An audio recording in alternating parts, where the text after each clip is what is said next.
ቋሚ የሆነ ስራ መስራት ሊጠበቅብን ይችላል። ምክንያቱም ነገ ህይወት ልክ ቀለበት ባሰርኩልሽ በማግስቱ እኮ መላከክ ይቻላል።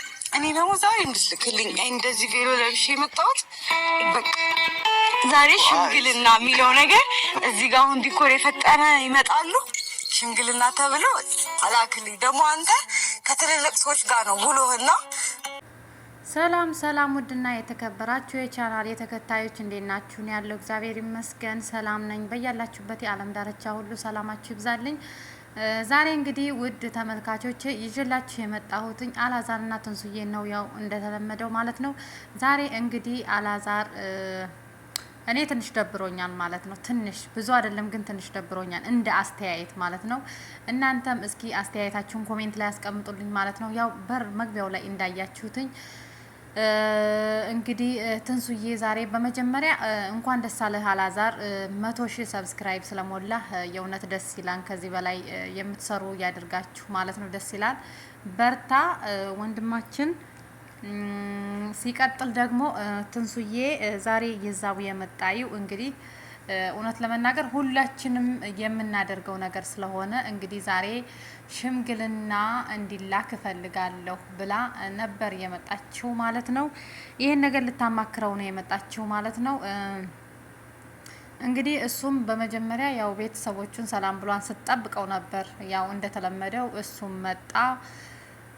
ገዛ ሲመጣ በመጀመሪያ ያው ስለ ቻናሉ እንኳን ደስ አለ ሰብስክራይብ፣ ያው ቻናልም ሰብስክራይብም እያነሱ አምሽተዋን ትላንት እያሉ ትንሽ ከፋቸዋል። ያው ቢሆንም ግን ምንም ማድረግ አይቻልም። ያው ያልፈለገኝ ሰው እየወጣ ነው፣ የፈለገኝ ሰው ኔጋ አለ፣ የምፈልገው ሰው ነው ከኔ ጋር የቀረው ብሎ በዛም ብዙ እንትን አላለም ማለት ነው። እንግዲህ ለምን ሰብስክራይብስ ቢሆን አንድ ጊዜ ሰብስክራይብ ከተደረገ ምን ሊሆን ሰብስክራይብ ይነሳል? ለምንድን ነው እንደዛ የምታደርጉት? እንደዚህ አታድርጉ ማለት ነው። መጥፎ መንፈስ ያለባችሁ ሰዎች ስርዓታችሁን ያዙ ማለት ነው። እንግዲህ ዛሬ አላዛርን ትንሱዬ አንድ ጥያቄ አለኝ ብላ ጥያቄሽ ምንድን ነው ብሎ እሱም ተጨንቆ ተጠቦ ነበርና ስለ ጥያቄው ምን ይሆን እያለ እንግዲህ እሷም በቤተሰብ እናቴ ጋር ተማክሬ እናቴም ደግሞ ከኔና ከእናቴ የመጣ ጥያቄ አለ ብላ ጥያቄውን ስትጠይቀው እኔም ትንሽ ደብሮኛል በመልሱ ማለት ነው። እሷ ግን ለምንድን ነው አትከፋም? የታደለኝ ታድለሽ፣ ምንም አይከፋሽም፣ ምንም አይመስልሽማ ትንሱዬ። ዋው ደስ ይላል። እኔ ግን ትንሽ ደብሮኛል ማለት ነው። ምክንያቱም ጥያቄሽን ስላልመለሰልሽ ማለት ነው። ጥያቄዋ ያው እንግዲህ ቀለበት አድርገህልኛል እና እናቴም የምትፈልገው ነገር አለ፣ ቀለበት ስላደረክልኝ አሁን ደግሞ የቀረው ሽምግልና ነው እና ሽማግሌ ላክ ብላ ትንሱዬ ጥያቄ አቅርባለታለይ ማለት ነው። ጥያቄዋ ባይመለስላትም ተመልሶላታን፣ ግን በምትፈልገው አይደለም ጥያቄው የተመለሰላት ማለት ነው። እንግዲህ አላዛር ደግሞ ትንሽ ራሱን መታቸው መሰለኝ። ያው ሽማግሌ ለመላክ አሁን ዝግጁ አይደለሁም፣ ብዙ የሚያስፈልጉኝ ነገሮች አሉ። ውፍረቴን አይታችሁ ብዙ ሀፍታም እመስላችኋለሁ። አዎ ሀፍታም ነህ፣ ባይዘው ሀፍታም ናችሁ እናንተ ዩቲዩበሮች።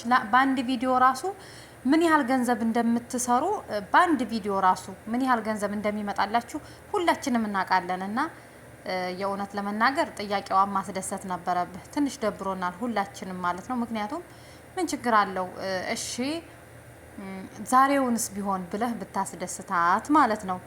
እና እንግዲህ እኛም በጉጉት ስንጠብቀው የነበረው ያው ሽምግልና፣ ከዛ ደግሞ ሰርግ፣ ከዛ ደግሞ ክርስትና እያልን ነበር ስንጠብቃችሁ የነበረው እና እሺ ብሏታን። ግን አሁን ሽማግሌ መላክ ሬዲ አይደለሁም፣ ዝግጁ አይደለሁም፣ ትንሽ ቆያለሁ፣ ሽምግልና ለመላክ ብዙ ነገር ያስፈልጋል ብሎ ጥያቄውን ሲመልስላት እሷን በጥያቄው እሷ ግን ሁሌም ደስተኛ ናት። እኔ ይገርመኛል። መታደል ነው እኮ ማለቴ።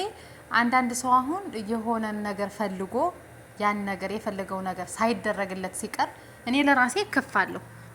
ምክንያቱም አልተመለሰልኝማ። ይሄን ቪዲዮ እኮ እናቷ፣ መላ ቤተሰቦቿ በሙሉ ያዩታል እና በውስጥ ራሱ እንደ ተመልካች እኛ ሁላችንም አስተያየት እንደምንሰጠው በውስጥ ራሳቸው ተነጋግረው እንደዛ ብሏት ቢሆን እኔ እንጃ። እኔ በቃ ጥሩ ነው። ለቤተሰብም ሄዳ እሷ ምን ትላለች? እሺ እልካለሁ ብሎኛም ብላ ራሱ መመለስ ቤተሰብን መልስ መስጠት ትችል ነበር ማለት ነው። እሷ ግን እንግዲህ በሚዲያ ነው እንግዲህ እንደዚህ ቪዲዮ እየሰሩ አደባባይ ላይ ነው ሽማግሌ ላክልኝ ሽማግሌ ብላ የጠየቀችው ማለት ነው። ሽማግሌ እንዲልክላት የጠየቀችው እንግዲህ ሚዲያ ላይ ነው። ስለዚህ ጥያቄዋ አልተመለሰላትም። ጥያቄዋ ስላልተመለሰላት ደግሞ ትንሽ በቃ ይደብራል ሁኔታው የሆነ ምክንያቱም ጥያቄው ስላልተመለሰላት ማለት ነው። ጥያቄ ጠይቀሃለይ አንተ ደግሞ ቢያንስ አሁን ዝግጁ አይደለሁም ሳይሆን ዝግጁ ባትሆን መጀመሪያ ቀለበት ለምን አደረክ? እኛ አስተያየት ነው የምንሰጠው፣ ግን መጀመሪያ ቀለበቱን ለምን አደረክ? ቀለበቱን ካደረክ ደግሞ ሽምግልናው ምን ሊጨርስብህ ነው? ምን ችግር አለው? በቃ ራሳችሁ እኮ አሁን ሚዲያ ላይ እንደዚህ እንትን ላይ እሺ ችግር የለውም ሽማግሌ እልካለሁ ብለህ ቃል ብትገባላትና ለዛሬ ብታስደስታት በውስጥ ራሳችሁ መክራችሁ ከካሜራ ጀርባ የሚያስፈልጋችሁን ጊዜ ወስዳችሁ ራሳችሁ ሁለታችሁ ተመካከራችሁ የምታደርጉት ነገር ነበረ ማለት ነው። ረጋ ብላችሁ ማለት ነው። አሁን እንግዲህ ኮሜንት ላይ አስበዋን በቃ ደግ አረገሽ፣ ድሮም እንደዛ ነበረ ምናምን ብዙ ነገር አለ ለሷ አንድ በቤተሰብ ሁለተኛ ደግሞ ሚዲያ ላይ ስለወጣች በቃ የሆነ እኔ አላቅም ብቻ ብዙ የሚመጣበት አስተያየት አለ እና ያን ነገር አልተረዳሃትም ብዬ ነው የማስበው እኔ ለራሴ ማለት ነው። ምክንያቱም እንዴት ጥያቄውን አትመልስላትም? ቢያንስ ሚዲያ ላይ እንደዛ ብለህ ችግር የለውም ዛሬም ቢሆን ልክልሻለሁ ምን አለ ከዚህ በላይ ከቀለበት በላይ ምን አለ ብለህ ትመልስላት ነበር አላዛር ማለት ነው። እና አሁን ደግሞ ምን አልካትኝ? ዝግጁ አይደለሁም ትንሽ ቆያለሁ እኔ የሚያስፈልጉኝ ነገር አሉ። እና የሚያስፈልግህ ነገር ካለ አትረጋጋም እንዴ? መጀመሪያ ተው ግን አሳዩኝ መልሳችሁ ደብቁኝ እንዳይሆን አታድርጉ ማለት ነው። እኛ በእናንተ ፍቅር የእውነት በጣም ደስ እያለን አሁን ሽምግልና አልክም የምትለው ግን እኔ እንጃ እኔ ለራሴ አልተመቸኝም። እና ቢያንስ እሷን አስደስተህ ሽምግልናውን ልከህ ባትልክም እንኳ በውስጥ ራሳችሁ መጨረስ ነበረባችሁ ማለት ነው።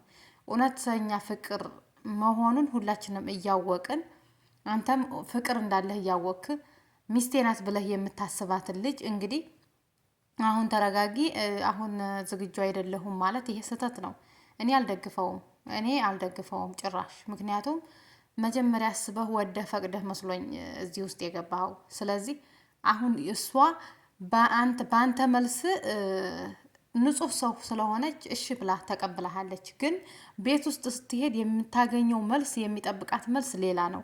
በዛ ኮሜንት ላይ ገብተህ አሁን ብታይ የተሰጠው አስተያየትን ብታይ ውርጂ ነው እየተወረደባት ያለው። እና ቢያንስ ለእሷ ደስታ ስትል፣ ለእሷ ሳቅ፣ ለእሷ ፈገግታ ስትል እንዳይደብርሽ ከማለት እንዳይደብራት የማይደብራትን ነገር ብታደርግላት ጥሩ ነበር ማለት ነው። ቢያንስ ራሱ ለሚዲያ ራሱ ለኛ ለተመልካች ቤተሰብ ስለሚያዩ ያን ነገር ችግር የለም እኔ ቀለበቱን አስርልሻለሁ ብለህ ያን ቃል ገብተህላትኝ አስደስታሃት ቢሆን ከዛ ደግሞ እኔ እኮ ውዴ እንደዚህ ነው በሚመቸነ ሰዓት እንደዚህ ሰዓት ከዛ አብረን እናደርገዋለን ሽምግልናውንም እልካለሁ ብለህ ማስደሰት ነበረብህ ማለት ነው።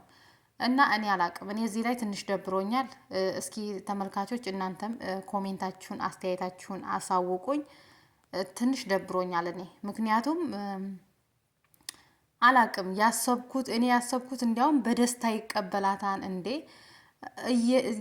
በቃ አዎ ደስ ብሎኝ ነው የማደርገው እሺ ይላታን ብዬ ስጠብቅ እሱም በቃ ፊቱን አዞረ። እሷም ደግሞ ውስጧ ንጹህ ስለሆነ እሺ ብላ ተቀበለው። ግን ታያለህ ሰላሟን ነው የሚነሳት። አንደኛ ኮሜንት፣ ሁለተኛ ቤት ስትገባ ቤተሰብ ታውቃለህ። እና ይሄን ነገር ብታስተካክል እውነት ለመናገር ኮሜንቱን አይተህ የምታስተካክል ይመስለኛል። ብታስተካክል ደስ ይለናል። ሁላችንም አስተካክል፣ አስደስታትኝ። እሺ ልክልሻለሁ ካላንቺ ማን አለኝ? ከዚህ በላይ ምን አለ? ቀለበት እኮ አሰርኩልሽ እሺ ውዴ ብለህ ቃል ግባላትና ቀለበት ሽማግሌውን ባትልክም ሚዲያ ላይ መጥተህ ቃል ግባላት ማለት ነው። አለመላካችሁ አለማድረጋችሁ ራሳችሁ እውነትም ይሁን ውሸትም ይሁን ውስጣችሁን ራሳችሁ ስለምታውቁ እንደዛ ብለህ ግን ቤተሰብን እንትን ከምትላት እንደዛ ብለህ መልስላት ማለት ነው። እስኪ በቀጣይ ቪዲዮ ደግሞ የእውነት ሳትከፋ ትመለሳለች ብዬ አስባለሁ። እኔ እንጃ ግን ተከፍታ የተከፋች ይመስለኛል ውስጤ እንደዚህ ሳስባት። እስኪ ሁላችንንም በሰላም ያገናኘን። ለቻናሉ አዲስ የሆናችሁ እንግዲህ ላይክ ሼር እያደረጋችሁ ተከታተሉ እስከ መጨረሻው።